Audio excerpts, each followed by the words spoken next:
नमस्कार दोस्तों, civil exam history में आप सभी का स्वागत है। तो आज होगी 16 मई, ठीक है। और 16 मई के करंट अफेयर्स की कुछ महत्वपूर्ण टॉपिक्स होंगी जो कि यूपीएससी के और प्लस ऑल स्टेट एग्जाम्स के प्रीलिम्स यानी प्रारंभिक परीक्षा के लिए बहुत ही उपयोगी हो सकती हैं। तो जो लोग पिछली वीडियो नहीं देखे होंगे, सिविल एग्जाम स्टडी को सर्च करके देख सकते हैं। सिविल एग्जाम स्टडी के साथ बने रहने के लिए जरूर सब्सक्राइब करें। तो चलिए देखते हैं 16 मई करंट अफेयर्स की पहली टॉपिक क्या है, ठीक है। तो 16 मई की जो है टॉपिक है COBAS 6800 परीक्षण मशीन। तो क्या है इसके बारे में देखते हैं। केंद्रीय स्वास्थ्य एवं परिवार कल्याण मंत्री से केंद्रीय स्वास्थ्य एवं परिवार कल्याण मंत्री union minister of health and family welfare ने जो 14 मई 2020 को राष्ट्रीय रोग नियंत्रण केंद्र, क्या है, राष्ट्रीय रोग नियंत्रण केंद्र national centre for disease control का दौरा किया और COBAS 6800 यानी 6800 परीक्षण मशीन राष्ट्र को समर्पित किया। तो इसकी मुख्य बिंदु देखते हैं कि जो यह पहली ऐसी परीक्षण मशीन है जिसे केंद्र सरकार द्वारा कोविड-19 मामलों के परीक्षण के लिए खरीदा गया है। यह ऐसी पहली मशीन है जिसे क्या किया गया है, केंद्र सरकार द्वारा कोविड-19 के मामलों के परीक्षण के लिए क्या किया गया है, खरीदा गया है और इसे राष्ट्रीय रोग नियंत्रण केंद्र में स्थापित किया गया है। COBAS 6800 परीक्षण मशीन जो 24 घंटे में लगभग 1200 नमूनों का सटीक परीक्षण कर सकेगी। यानी ये मशीन कितने 24 घंटे के अंदर 1200 नमूनों का परीक्षण सटीक यानी क्या कर सकेगी, सही से परीक्षण कर सकेगी। यह जो है परीक्षण प्रक्रिया में कमी लाने, इसको जो है क्या है, परीक्षण प्रक्रिया में कमी लाने के साथ जांच में क्षमता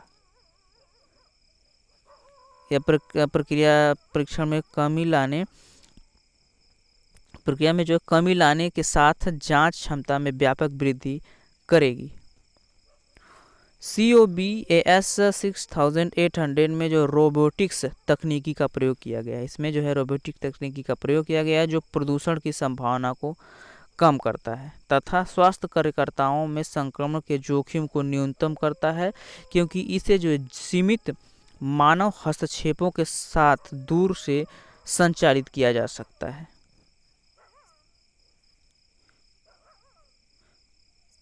चूंकि मशीन को जो है परीक्षण के लिए न्यूनतम बायोसेप्टिक लेवल 2+ नियंत्रण स्तर की आवश्यकता होती है, इसलिए इसे किसी भी विशेष सुरक्षा के साथ ही प्रतिस्थापित किया जा सकता है।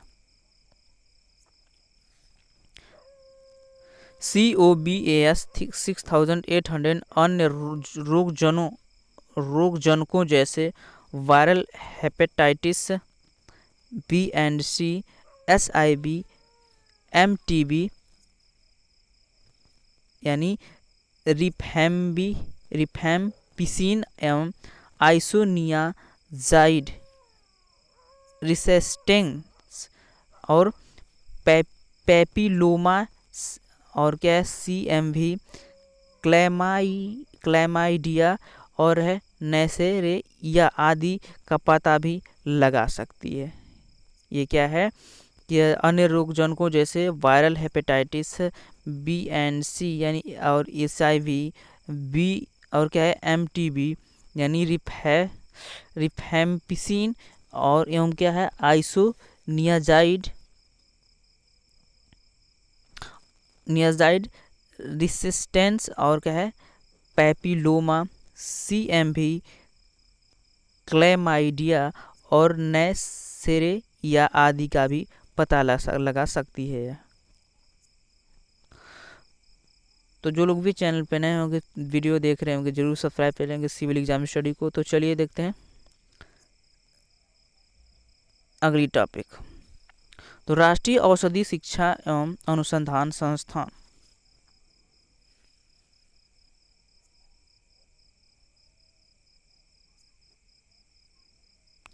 तो हाल ही में जो है देश भर में विभिन्न राष्ट्रीय औषधि शिक्षा एवं अनुसंधान संस्थान यानी जो है national institute of pharmaceutical education and research यानी NIPER ने कोविड-19 से संबंधित विभिन्न शोध कार्य संपन्न किए हैं। तो प्रमुख बिंदु देखते हैं कि राष्ट्रीय औषधि शिक्षा अनुसंधान संस्थान national institute of pharmaceutical education and research यानी NIPER द्वारा कोविड-19 से संबंधित बड़ी संख्या में बहुआयामी शोध प्रस्ताव अनुमोदन के लिए संबंधी एजेंसियों को प्रस्तुत किए गए हैं। इन प्रस्ताव में प्रमुख नियमों में निम्नलिखित शामिल हैं। तो क्या है, तो इसमें शामिल है तो NIPER मोहाली द्वारा एंटीवायरल एजेंट को लक्षित करने वाले प्रोटीज का डिज़ाइन।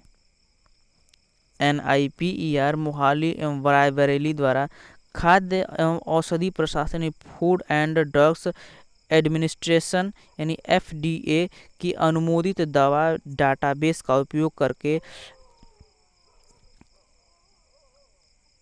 करके जो है कंप्यूटेशनल रूप से निर्देशित दवा पुनर्प्रयोजन है।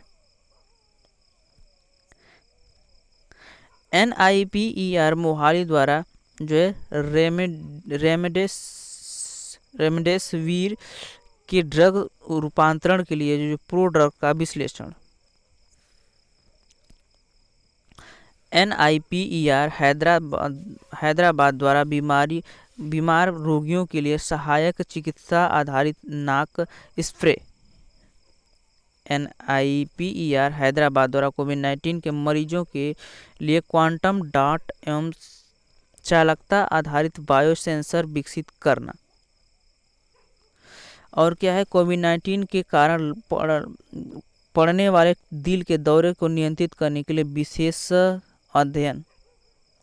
इसके साथ ही NIPER रायबरेली में पारंपरिक रूप से उपयोग में लाई जाने वाली जड़ी बूटियों का उपयोग करके जो नए इम्यूनो बूस्टर फार्मूलेशन के विकास में IIT एवं अन्य औद्योगिक साझेदार के साथ एक मेगा परियोजना शुरू की है। NIPER कोलकाता CSIR CECRI एवं एक निजी निर्माता के सहयोग से कम लागत वाला एक स्वदेशी एवं प्रभावी ICU वेंटिलेटर तैयार करने का काम कर रहा है। अब जानते हैं राष्ट्रीय औषधि शिक्षा एवं अनुसंधान संस्थान के बारे में। तो NIPER यानी national institute of pharmaceutical education and research यानी रासायनिक एवं उर्वरक मंत्रालय ministry of chemicals and fertilizers के फार्मास्यूटिकल्स विभाग के अधीन राष्ट्रीय महत्व का संस्थान है।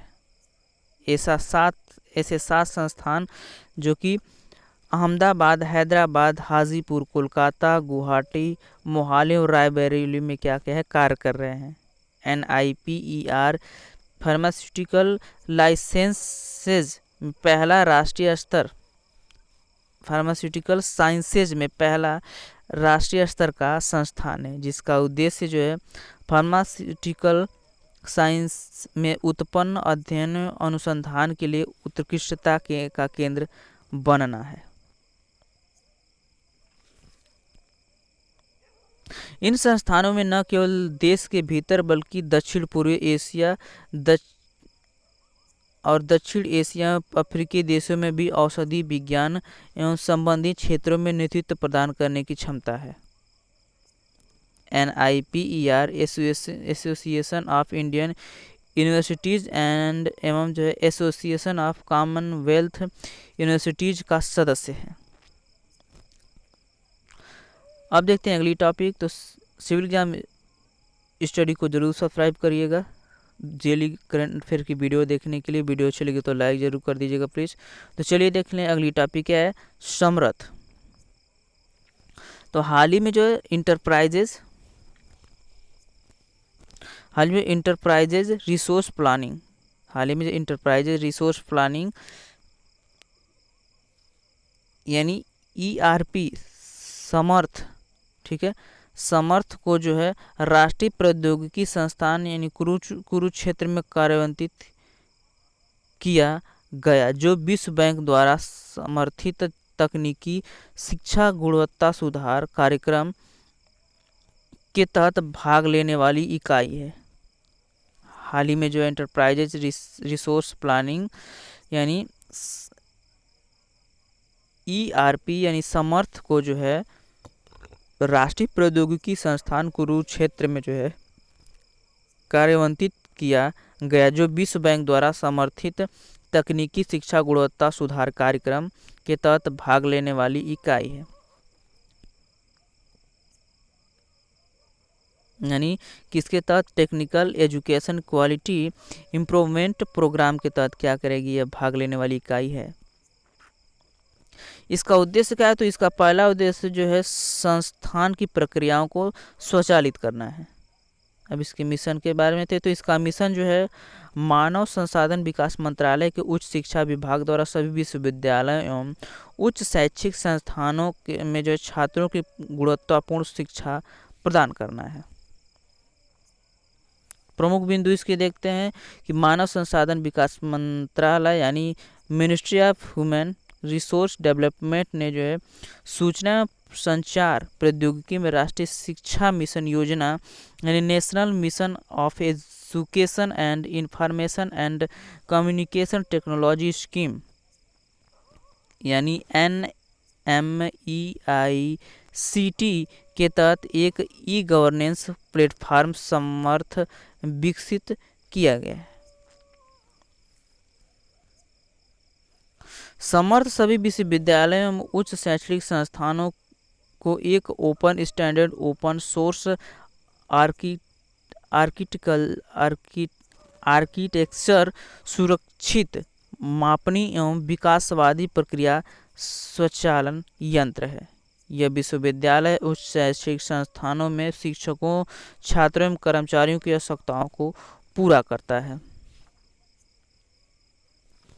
इसके तहत जो है राष्ट्रीय प्रौद्योगिकी संस्थान कुरुक्षेत्र में जो है 38 मॉड्यूल्स ऑर्गेनिग्राम, संगठनात्मक इकाई, प्रयोगकर्ता, कर्मचारी प्रबंधन, ITI प्रबंधन और कानून मामलों के प्रबंधन, अवकाश प्रबंधन, संपदा प्रबंधन, शुल्क प्रबंधन तथा विक्रेता के बिल को खोजना, अनुसंधान परियोजना प्रबंधन, स्वास्थ्य सुविधा प्रबंधन, ज्ञान प्रबंधन, परिवहन प्रबंधन तथा प्रशिक्षण एवं नियोजन, छात्रावास प्रबंधन, खेल सुविधा प्रबंधन आदि क्या है लागू किए गए हैं। समर्थ के माध्यम से राष्ट्रीय प्रौद्योगिकी संस्थान कुरुक्षेत्र में बेहतर सूचना प्रबंधन के माध्यम से सूचना के निर्बाध उपयोग एवं विभिन्न उद्देश्यों के लिए जो उसके उपयोग से यहाँ के विभिन्न कार्यों की गुणवत्ता में वृद्धि होगी। अगली टॉपिक है ला, तो देखते हैं अगली टॉपिक को। तो प्लीज़ जो लोग भी वीडियो देख रहे हैं इस समय तो ज़रूर सब्सक्राइब कर लेंगे सिविल एग्जाम स्टडी को और वीडियो ज़रूर लाइक कर देंगे। तो चलिए देखते हैं अगली टॉपिक क्या है कि प्रशामक देखभाल, ठीक है, प्रशामक देखभाल। तो क्या है देखते हैं ये कि विश्व भर में अप्रत्याशित एवं अभूतपूर्व महामारी कोविड-19 के कारण अब जो है प्रशामक देखभाल जैसी अवधारणा पर चर्चा होने लगी है। तो क्या है यह, तो प्रशामक देखभाल उन लोगों की स्वास्थ्य देखभाल का एक विशेष रूप है जिनको गंभीर बीमारी है। इसके तहत जो देखभाल आमतौर पर तनाव एवं कुछ बीमारियों के लक्षणों से राहत प्रदान करने के लिए होती है। यह देखभाल रोगियों द्वारा उनकी और उनके परिवार की आजीविका में सुधार करने के लिए की गई है। इसको क्यों किया गया है, रोगियों द्वारा उनके परिवार की आजीविका को सुधार करने के लिए की गई है। कोविड-19 महामारी के कारण न केवल लोगों के शरीर को नुकसान हुआ है, बल्कि उनकी भावनात्मक एवं सामाजिक पीड़ा में भी वृद्धि हुई है।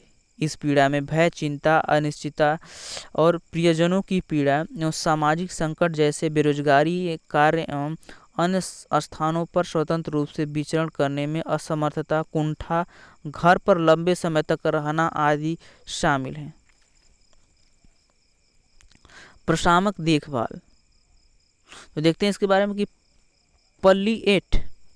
पलिएट शब्द का शाब्दिक अर्थ है भौतिक एवं भावनात्मक दर्द को कम करना। पलिएट का जो शाब्दिक अर्थ है भौतिक एवं भावात्मक दर्द को कम करना, अर्थात दुख से राहत। यह दुख का शाब्दिक अर्थ है, यहाँ जो है दुख का शाब्दिक अर्थ है कष्ट, संकट या कष्ट के दौर से गुजरना। यह एक ऐसा दृष्टिकोण है जो रोगियों एवं उनके परिवारों में बीमारियों से जुड़ी समस्या का सामना कर रहे सदस्यों के जीवन की गुणवत्ता में सुधार करता है। इसमें शुरुआती पहचान एवं दर्द के मूल्यांकन तथा दर्द के उपचार के माध्यम से कष्टों की रोकथाम व राहत शामिल है। इसमें यह जो एक प्रकार की चिकित्सा प्रक्रिया है जिसमें दर्द, सांस लेने में कठिनाई एवं पुरानी बीमारियों के कारण दिखाई देने वाले शारीरिक लक्षणों के उपचार शामिल है। किसी भी रोगी में जो है स्वास्थ्य को बेहतर बनाने के लिए एक संपूर्ण व्यक्ति दृष्टिकोण है। प्रशामक देखभाल प्रशिक्षित डॉक्टरों, विशेषज्ञों, नर्सों द्वारा प्रदान की जाती है जो इस क्षेत्र में विशिष्ट है। यह उपचार किसी भी गंभीर बीमारी से गुजरने के बाद किसी भी अवस्था में उपलब्ध है या उसे उपचार के साथ साथ प्रदान किया जाता है। प्रशामक देखभाल कोविड-19 प्रकोप के मनोसामाजिक यानी साइकोलॉजिकल प्रभावों का मुकाबला करने के लिए एक जो है आशाजनक दृष्टिकोण है। इसका उपयोग भारत में मानसिक स्वास्थ्य सुविधाओं के बुनियादी ढांचे में सुधार हेतु आवश्यक उपायों को निर्धारित करने के लिए एक उदाहरण के रूप में कर सकते हैं। तो ये थी कुछ महत्वपूर्ण टॉपिक्स जो कि कौन से 16 मई से रिलेटेड थी। तो डेली करंट अफेयर्स की वीडियो अपलोड की जाती है, तो सिविल एग्जाम स्टडी को जरूर सब्सक्राइब कर रखें डेली करंट अफेयर्स की वीडियो देखने के लिए। तो इस समय जो लोग भी वीडियो देख रहे हैं जरूर सब्सक्राइब कर लेंगे चैनल को। तो फिर मिलते हैं अगले वीडियो में, तब तक के लिए धन्यवाद, नमस्कार, गुड बाय।